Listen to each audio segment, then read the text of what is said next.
The duel between Aaron Sawyer and Quinn Hoover reached a critical juncture atop a majestic plateau, the epicenter of their clash. The sun shone brightly, casting an ethereal glow on the battlefield below. The air crackled with anticipation as both competitors prepared to demonstrate their prowess in the realm of high fantasy. Aaron Sawyer, a seasoned warrior with a deck known as Legendary Infection, stood firmly at one end of the plateau. His hand was carefully chosen, showcasing his strategic acumen. He possessed a mox, a symbol of untapped power, glimmered in his grip. Completing his hand was an immortal sun, a relic of immense knowledge and card-drawing abilities. Opposite Aaron, Quinn Hoover, also a formidable contender, commanded the Soren's Syndicate deck. An anthem effect reverberated through the air as the battle commenced. Aaron swiftly cast his Ashnod, a sleek and agile creature, onto the pristine battlefield. With a graceful leap, it melded seamlessly with the terrain, preparing to strike when the opportune moment arose. Quinn, ever watchful, gauged the situation with a discerning eye, assessing his opponent's every move. Quinn's voice of the Blessed, a spiritual entity resonating with divine energy, floated above the ground, invigorated by the anthem effect bestowed upon it. Unyielding in his resolve, Quinn summoned the authority of the consuls, an artifact imbued with the power to regulate and govern the battlefield. Yet, a flicker of hesitation crossed Quinn's eyes as he refrained from trading his 3/3 voice of the Blessed with Aaron's Ashnod, recognizing the potency of its death touch. Time seemed to slow as the impact of Quinn's play reverberated through the plateau. The battlefield, once a frenzied arena, now embraced a serene atmosphere, the tempo of the duel subtly shifting. Aaron's initial assault was thwarted by Quinn's strategic maneuver, buying the gold-tier competitor valuable time to regroup and fortify his defenses. Quinn Hoover sought to tip the scales in his favor. With a cunning strategy in mind, he wove an enchantment that unleashed a dreadful plague upon the valiant Guardian, Valentine, and the nimble Ashnod. Yet, Aaron Sawyer, a master tactician, had a plan of his own. On the fifth turn of their engagement, in a display of sheer brilliance, he cast the immortal sun. As the duel atop the towering plateau continued, the winds carried an air of tension and uncertainty. Quinn Hoover, still grappling with a lack of resources, found himself on the back foot as he missed his fourth land drop. Aaron Sawyer's forces dwindled, his cannon fodder decimated by the relentless onslaught of the plague. Desperate to turn the tide, he seized the opportunity on his turn 7. Aaron Sawyer's hand clenched around the dark power of Yawgmoth's vile offering. With a chilling incantation, he invoked the spell, targeting the voice of the Blessed that had proven to be a thorn in his side. The spirit creature, momentarily suspended in disbelief, was whisked away into the realm of exile, its presence eradicated. As Aaron Sawyer's turn 8 dawned, destiny whispered its secrets to him. But amidst the aftermath, a foreboding presence loomed. A subtle tremor ran through the plateau, signaling the impending arrival of Skithrix, the Blight Dragon. Aaron's last-ditch hope had manifested, a harbinger of doom and decay, poised to wreak havoc upon the plateau and reshape the outcome of the duel. The stage was set for an enthralling continuation of their battle, as the forces of darkness and light clashed atop the high fantasy plateau. The winds whispered secrets, the sun cast its judgment, and the contenders, Aaron Sawyer and Quinn Hoover, stood resolute, their destinies entwined in the heart of the battlefield.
Sawyer's turn 8 dawned, destiny whispered its secrets to him. His hand, newly replenished, drew forth a fateful card, Crux of Fate. The skies darkened, ominous clouds gathering above the plateau. With a sweeping gesture, Aaron unleashed the cataclysmic power of the spell. A wave of draconic energy surged forth, obliterating all non-dragon entities that dared to defy its wrath. In an instant, the battlefield was cleansed, a blank slate upon which destiny could be rewritten. Quinn Hoover's creatures, once standing tall with their anthem-fueled might, were no more. At the forefront of Aaron's forces stood Yawgmoth, a figure shrouded in darkness and mystery. Across from him, Quinn sent his formidable commander, Sorin Markov, into the fray. A clash of titans seemed imminent as these two mighty beings squared off. Meanwhile, Aaron Sawyer's forces surged forth, an unstoppable tide that swept across the plateau. Creatures, summoned from the depths of his deck, materialized one by one, taking their places.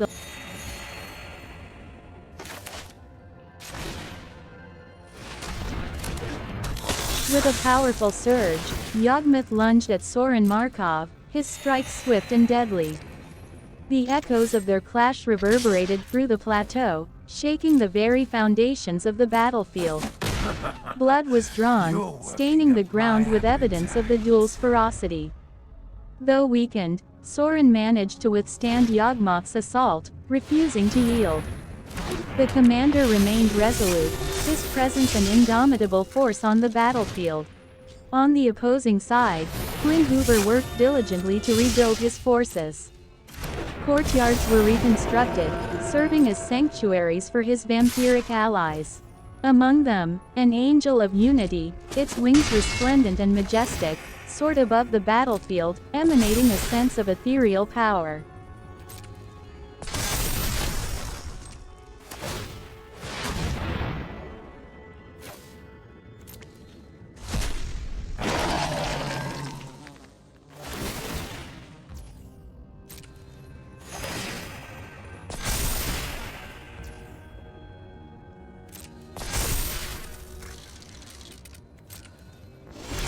The ominous dragon, a harbinger of doom, cast a foreboding shadow over the battlefield, radiating an aura of pestilence and decay.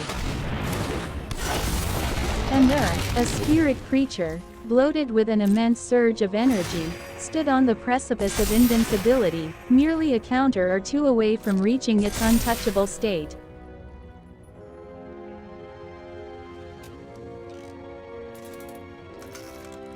Amidst the impasse, Quinn cast an exquisite blood, forging a potent bond between Aaron's life loss and his own life gain.